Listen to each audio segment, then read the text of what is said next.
নমস্কার বন্ধুরা, শুক্লার রান্নাঘরের তরফ থেকে আমার সকল বন্ধুকে জানাই শারদীয়া প্রীতি ও শুভেচ্ছা।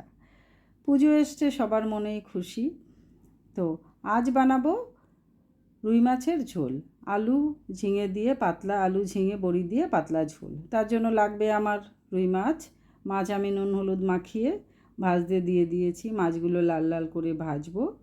আর লাগবে আমার আলু, আলু আমি ধুয়ে রেখেছি কেটে। লাগবে ঝিঙে। মাছগুলো আমার ভাজা হয়ে গেছে, কড়াইতে তেল দিয়ে দিয়ে দেবো বড়িগুলো ভাজতে। বড়িগুলো আমার মায়ের হাতের বানানো বড়ি, বড়িগুলো খুব সুন্দর খেতে হয়। আচ্ছা, বড়িগুলো ভেজে তুলে নিয়ে আমার লাগবে আমার কালো জিরে কাঁচা লঙ্কা ফোড়নের জন্য, আর লাগবে অন্য অন্য মশলা।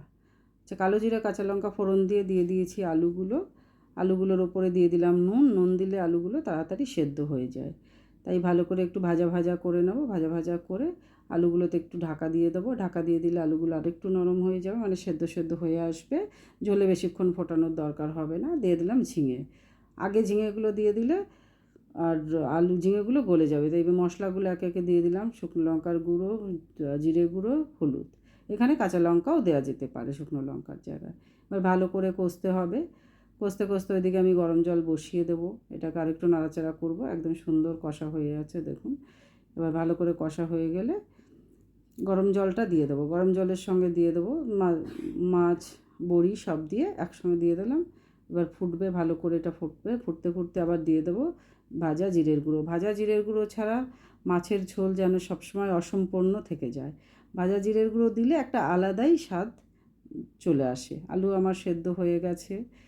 মাছে দিয়ে দিলাম একটুখানি কাঁচা লঙ্কা, 2-3টে দিয়ে রাখলাম।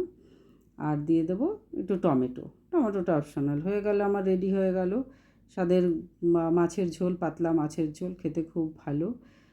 ধন্যবাদ বন্ধুরা, ভালো থাকবেন, ভালো করে পুজোয় ঘুরবেন, বাচ্চাদের সাবধানে রাখবেন, সুস্থ